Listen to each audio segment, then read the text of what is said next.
Assalamualaikum warahmatullahi wabarakatuh. Selamat bertemu lagi dengan saya dalam video pembelajaran. Untuk kali ini saya akan membahas masalah yang berkaitan dengan menyunting kalimat. Ini berkaitan dengan soal PAS atau penilaian akhir semester. Jadi di dalam soal nanti ada soal yang berkaitan dengan menyunting kalimat. Nah, maka pada kesempatan kali ini saya akan sampaikan pembahasan mengenai menyunting kalimat tersebut. Salah satu contoh kalimat tersebut adalah, ini perintahnya dulu saya bacakan.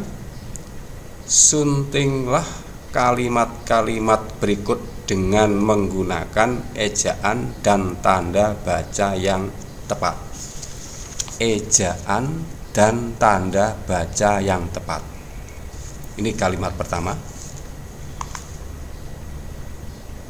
Dinda membeli perlengkapan sekolah, pensil, buku, dan tas, sabun, sikat, dan pasta gigi.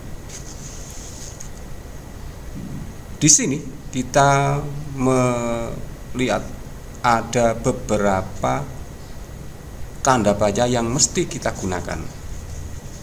Yang pertama yaitu titik 2. Titik 2 ini digunakan untuk kalimat yang menyebutkan kategorinya dan rinciannya. Jadi antara kategori dan rincian ini haruslah menggunakan tanda titik 2. Jadi di antara kata Dinda membeli perlengkapan sekolah, perlengkapan sekolah ini adalah kategori. Rinciannya apa? Rinciannya adalah pensil, buku, dan tas. Ada satu, ya, kita sudah satu selesaikan. Sekali lagi, adanya tanda titik 2 di antara kategori dan rincian. Tentu ini berkebalikan apabila tidak menyebutkan kategori. Misalnya Dinda membeli pensil, buku, dan tas sekolah dan tas.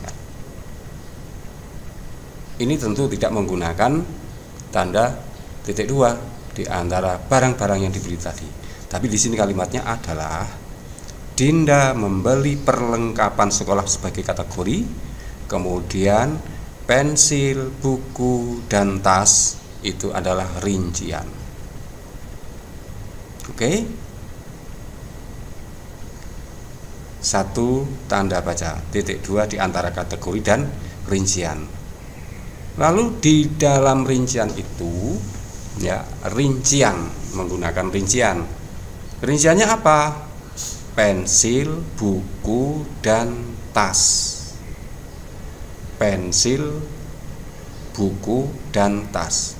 Di antara rincian-rincian itu mestinya menggunakan tanda koma. Pensil, koma, buku, koma, dan tas.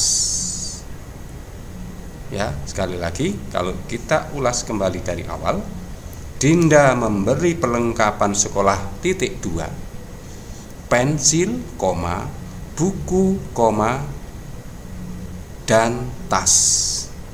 Berikutnya masih ada sabun, sikat, dan pasta gigi.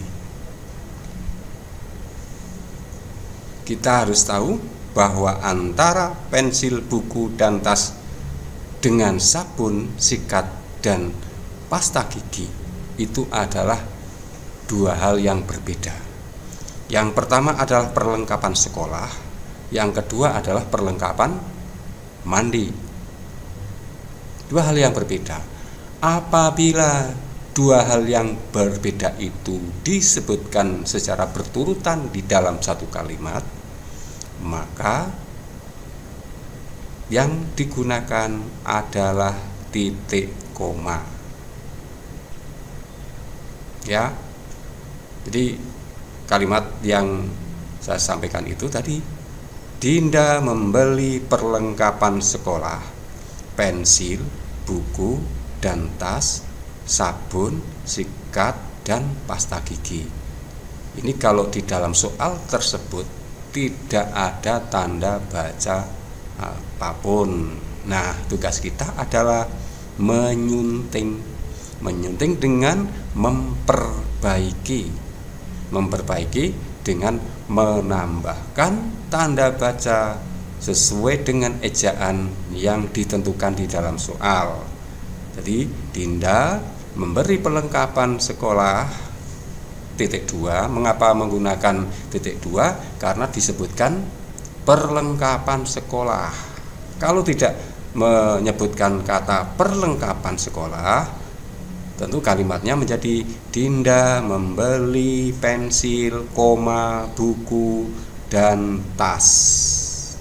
Tetapi karena menggunakan kata perlengkapan, Dinda membeli perlengkapan sekolah, ini titik 2, pensil, buku, dan tas. Kemudian berikutnya ada kategori yang berbeda dengan yang disebutkan di awal. Rinciannya adalah sabun, sikat, dan pasta gigi. Ini kategori yang berbeda dengan pensil, buku, dan tas. Oleh karena itu, apabila rincian-rincian tersebut disebutkan dalam satu kalimat, maka digunakanlah titik koma. Sehingga lengkapnya,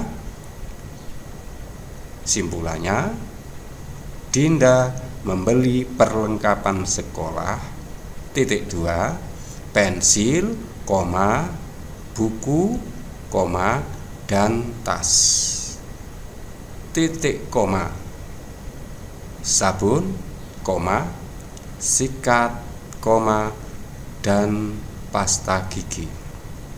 Nah, sekarang yang sering terjadi adalah antara rincian yang dihubungkan dengan kata dan. Misalnya di situ ada buku dan tas, ada sikat dan pasta gigi. Sering sebelum kata dan tersebut, kata hubung tersebut tidak menggunakan tanda koma. Mestinya menggunakan tanda koma. Maka ini harus kita perhatikan. Kita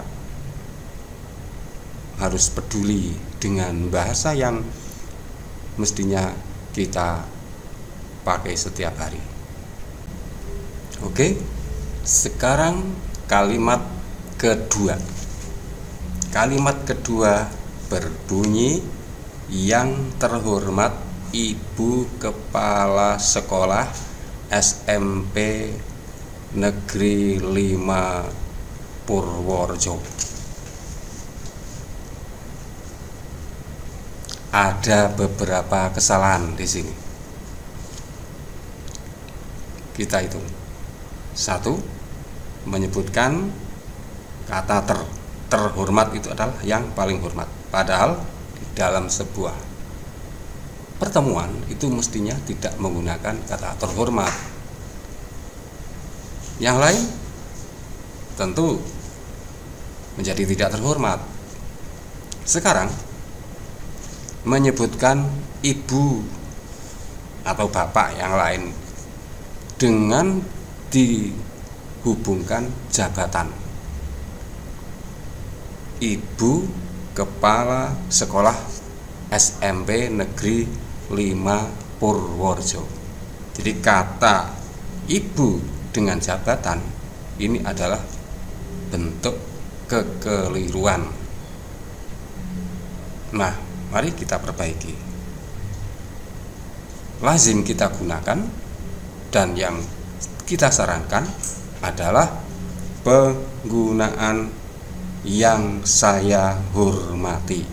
Jadi yang terhormat kita ganti yang saya hormati. Selanjutnya kata ibu kepala sekolah.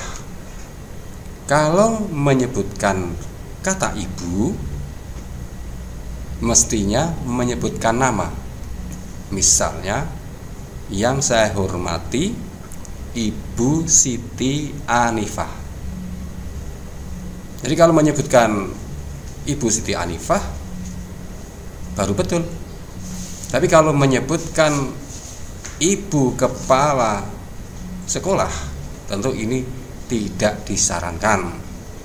Saya ulang dari awal, yang saya hormati Ibu Siti Anifah, atau tanpa menggunakan kata ibu maka menjadi yang saya hormati kepala sekolah. Yang saya hormati kepala sekolah, bukan ibu kepala sekolah. Satu kita perbaiki. Nah, sekarang kita akan lihat selanjutnya. Kepala sekolah jabatannya di suatu tempat, maka kita sebaiknya menggunakan kata Kepala SMP Negeri 5, Kepala SMP Negeri 5 Purworejo. Sehingga jawaban yang benar adalah yang saya hormati Kepala SMP Negeri 5 Purworejo. Oke, dua soal ini mudah-mudahan bisa dipahami oleh teman-teman semuanya, oleh adik-adik semuanya. Semoga kita tetap semangat belajar. Sekian, assalamualaikum warahmatullahi wabarakatuh.